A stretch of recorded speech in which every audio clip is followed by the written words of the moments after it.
Bienvenidas, bienvenidos a esta nueva edición de Documenta Madrid, la edición número 17, en donde tenemos la gran alegría de poder compartir con todos ustedes esta maravilla que es El tango del viudo y su espejo deformante, una película realizada por Valeria Sarmiento y Raúl Ruiz.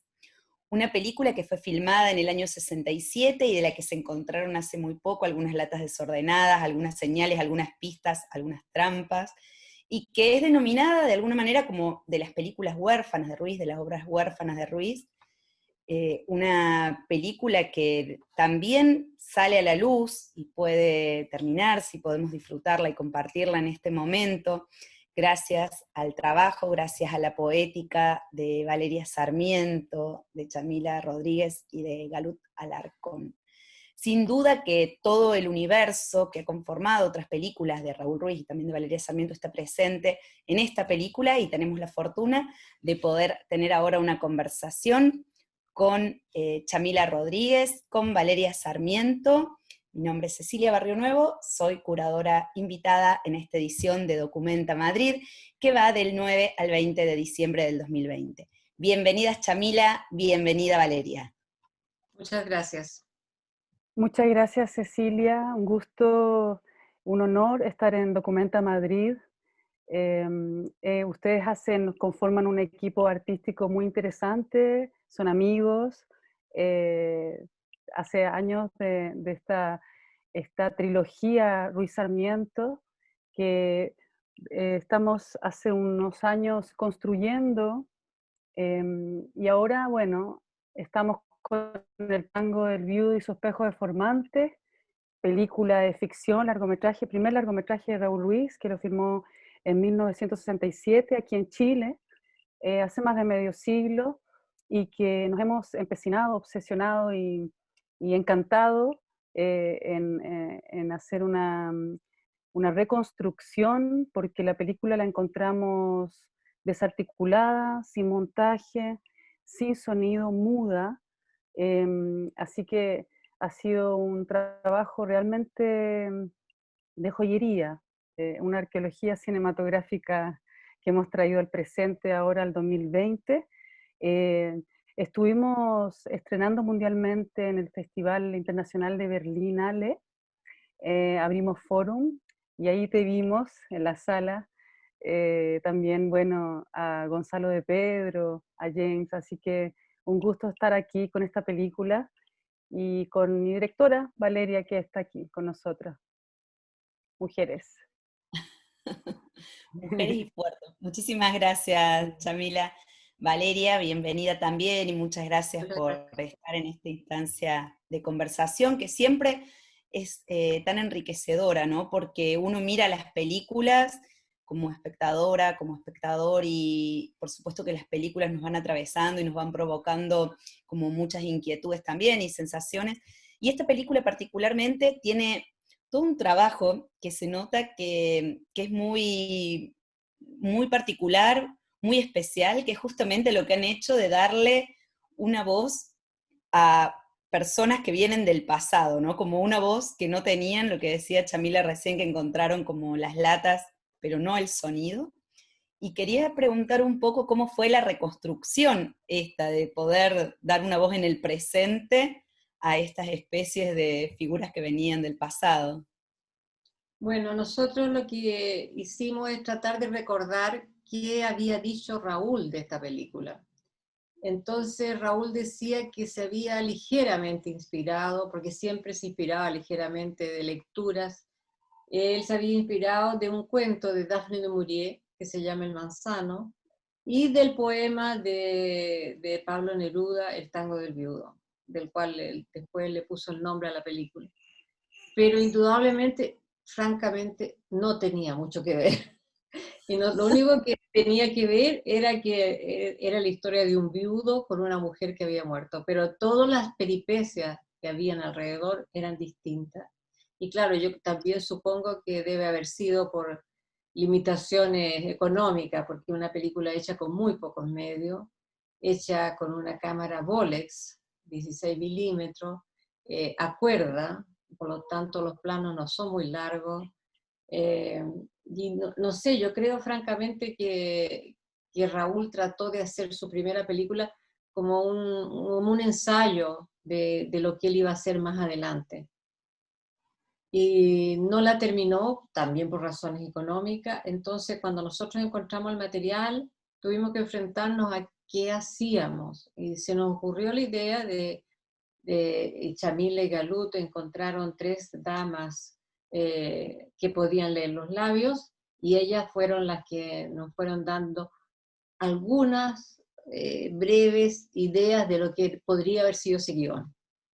Después trabajamos con Omar Saavedra Santis, tratamos de reconstruir el guión.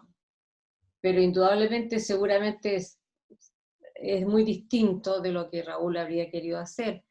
Pero tratamos de acercarnos un poco al espíritu de él, y eso fue lo que hicimos. Bueno, por eso creo que la obra, justamente la película, está presentada como una codirección, porque efectivamente, y creo que ahí va como a mitad y mitad, ¿no? Es como el tango del viudo y el espejo deformante, que es todo también lo que, la impronta que trae, que le pones vos en la película, que tiene que ver también con todo un trabajo de años, en trabajo conjunto también que fueron realizando ustedes, y donde Sí, también, sí. bueno, claro, ya Fue sobre todo tratar de entender.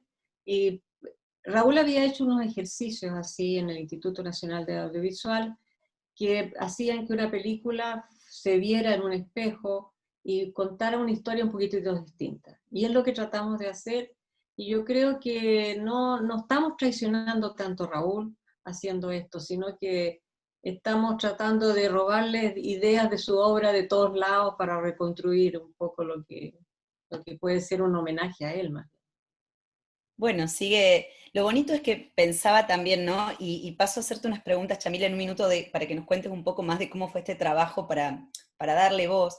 Pero pensaba qué bonito, porque siempre que uno mira una película por primera vez es diferente y se resignifica cómo uno la ve también en la segunda o en la tercera vez, y que la misma película siga teniendo una vida propia por sí misma y también pueda ir reactualizándose o cambiando, también me parece muy, muy, muy bonito, como algo muy importante, y que también permite que el trabajo de Raúl Ruiz siga presente y el trabajo de ustedes dos conjuntos también, que me parece fundamental.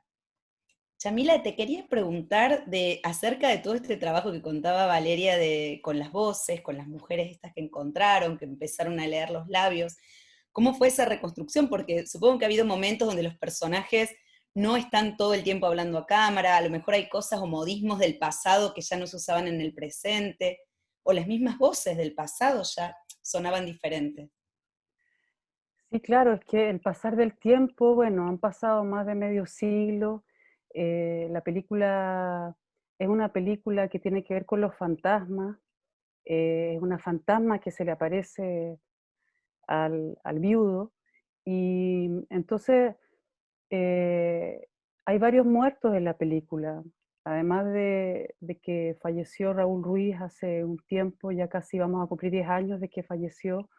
Está también Diego Bonacina, el director de fotografía, y los actores ya no están. Solamente aún tenemos vivo a Luis Alarcón, actor fetiche de Ruiz, del cine de Ruiz, Chenda Román y Delfina Guzmán, que hoy día tienen más de 90 años. Entonces, claro, esa fue una decisión de dirección de Valeria, de buscar voces jóvenes, aproximadamente de actores y actrices que tuvieran más o menos 30 y tantos, casi 40 años. Y empezamos a hacer, bueno, antes hicimos un casting de sordos, porque en varias partes de Chile, porque aquí existe una comunidad de sordos de más de 500.000 sordos, y se los mostramos a varias personas cuando teníamos los rollos de cine, a varios sordas y sordos, y se negaban completamente a trabajar porque lo encontraban muy difícil, porque los chilenos modulamos muy poco, hablamos muy rápido. Entonces fue como, eh, siempre fue como, no me atrevo, no lo puedo hacer, no. Hasta que llegamos a este equipo de mujeres, a tres sordas de nacimiento profundo además, hicimos un laboratorio con ellas, y se dedicaron a leer, a hacer lectura de labio facial y de expresión corporal. Ellas eran también jóvenes, no eran de la época, entonces apareció como una mancha de texto bastante abstracta, que fue lo que tomó Valeria junto a Omar Saavedra Sante y le dieron un guión. También Raúl Ruiz venía del absurdo, del teatro del absurdo, cuando filmó esta película. Entonces, era bien absurda, y además nos encontramos los rollos de cine en una bodega de un cine antiguo aquí en Santiago de Chile, caóticos, desordenados, sin montar, entonces, y además mudos, en silencio. Entonces, ¿cómo entender qué quería decir Raúl? ¿Cuál era el guión? Entonces ahí empezamos como a escuchar señales, eh, claves.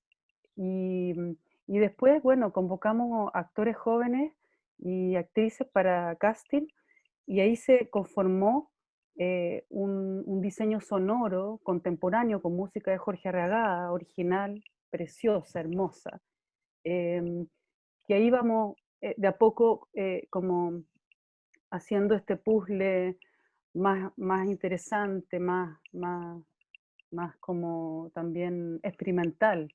Hemos jugado con harta libertad creativa, y eso ha sido muy bello por la complicidad que tenemos artística con Valeria, Jorge Regada, Galuta Alarcón, y también aquí entró al juego Omar Saavedra Santi. Con la música. En relación a eso, Omar con el guión. perdón, con el guión, pero perdón, me quedé pensando en relación a la música y pensaba que la música es muy particular porque tiene como momentos que, como que si fuera una película de suspenso o de terror y un manejo de eso, de los sonoros, los ruidos, las melodías y el silencio también, Sí. que es muy precisa. ¿Cómo fue el trabajo de eso, Valeria? Te quería consultar en torno a quién. Bueno, yo hablé con Jorge y le dije que me interesaría una música con Teremín, y porque quería darle una cosa como extraña, y Jorge me dijo, no, tú sabes, yo tengo una música con serrucho, quizás eso sería mejor, y tenía razón, o sea, y empezamos a trabajar con eso, lo cual no significó que de repente colocáramos otras músicas entre medio, que algunas son prestadas de otras películas de Raúl, pero toda la música de Teremín y de Serrucho fue, yo creo, un gran acierto para entender un poco de una película que viene del más allá. Sí.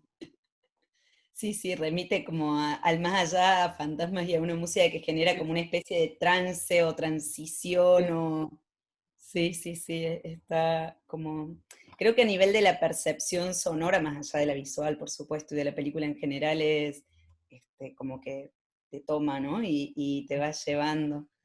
Quería saber también un poco, cuando encuentran las latas estas también con las películas, ¿cómo fue el proceso? Porque sabemos que no es simple comenzar a trabajar con una película que regularmente cuando ha estado como por mucho tiempo encerrada hay que hacer como una restauración, también hacer un chequeo de en qué estado se encuentra, y que son procesos que son difíciles, son caros, son largos y requieren como de un trabajo profesional, bueno, de filmotecas o de cinematecas. ¿Qué tipo de trabajo hicieron desde ese lugar? Samira yo creo que lo puede decir mejor. Sí, lo que pasa es que desde un principio tuvimos como, nada, un misterio que hasta el día de hoy ha continuado, que encontramos en la bodega del cine de Santiago, en este cine antiguo, encontramos las latas de cine en 35 milímetros, el rollo 2, 3, 4, 5, 6 y 7. Nunca encontramos el rollo 1, eso hasta hoy es un enigma. Y Pero además, ojo, Raúl, el origen de la película estaba filmada en 16. Claro, Y después se amplió a en 35, 16, amplió en 35, exacto. pero lo que encuentran es eso, el 35. El el 35. 35, sí. Sí, Raúl en la época de 1967 viajó a Buenos Aires y hizo el traspaso a 35 para hacer el doblaje de la película. Claro. Finalmente no le alcanzó la plata, y seguramente la plata que llevaba para hacer el doblaje con actores argentinos y argentinas lo gastó en hacer el ampliado a 35, y finalmente fue bueno porque finalmente en Chile terminamos haciendo las voces y tenía sentido, ¿no? Que la película se... Bueno, y la película, claro, no existe en Latinoamérica, ¿cómo decir?, una plataforma eh, de restauración fílmica sólida. Entonces fue muy difícil. En Chile tampoco. Entonces tuvimos que hacer gestiones internacionales y Galut viajó con los rollos de cine, como si estuvieran como sus hijos aquí los rollos de cine en sus brazos, a la Filmoteca de UNAM, a México.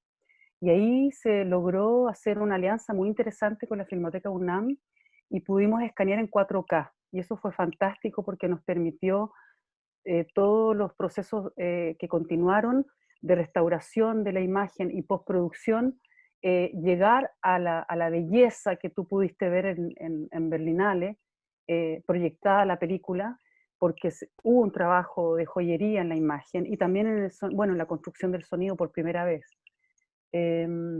Luego llegó ese material escaneado y viajamos a Buenos Aires, a la Universidad de San Martín, ahí encontramos un equipo fantástico, muy profesional.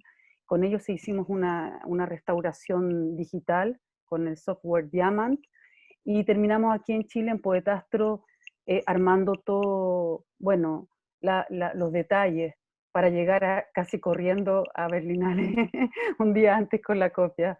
Así que fue bonito. Lo logramos. Ahora estamos en otra aventura loca también. Sí, sí, lo han logrado y de sobrada manera. La verdad es que la película es una maravilla y es para celebrar, creo yo, ¿no? Que sigan películas que han quedado quizás inconclusas en algún momento por motivos X, que muchas veces ocurre con las cineastas y los cineastas, que dejan películas por algo y se ponen a trabajar en otro proyecto, que eso pueda terminarse, que eso salga a la luz. Preguntaba también Valeria si cuando estaban haciendo el proceso de montaje, no pensaron en algún momento, no pensaste en algún momento en filmar algo hoy y mezclarlo de alguna manera, que hay veces que eso suele ocurrir cuando se encuentran materiales como del pasado. No, en esta película era imposible hacer eso. Teníamos que hacerlo con el material que estaba. Y por eso se me ocurrió esa idea de hacer el espejo, porque era la única forma de tener un largo más convencional, digamos, acercarlo a un público. Claro, sí, sí, sí. Sí, como el espejo y también va como teniendo como si fueran, se va reflejando, va también teniendo momentos como si fuera en círculo, se van apareciendo fantasmas, como que muchos de bueno, del espíritu que están en otras películas de Raúl Ruiz van apareciendo. Y esta él la hizo, era Trampas. trampas para todos. Esta era su primer película, pero están trabajando ustedes también ahora en una nueva película que también se enconde estas películas huérfanas, ¿no? La película que estamos trabajando ahora es El realismo socialista. Es Claro. una película muy impresionante y muy visionaria de lo que pasó después. La Raúl la filmó el año 72, es una ficción y en YouTube se pasean algunos copiones, etcétera, de la película, pero la película en su totalidad es una cosa muy fuerte. A mí me ha emocionado mucho porque yo viví esa época, pero después de 50 años casi uno trata de olvidar en todo caso lo difícil y lo doloroso que fue, y lo alegre también que fue, porque se ve en un momento a los obreros tan contentos celebrando el triunfo de la Unidad Popular, felices, y después poco a poco eso se va desarmando, y, y Raúl vio eso mucho antes. Eso es lo impresionante. El año 72 ya Raúl se dio cuenta de que venía todo el desastre.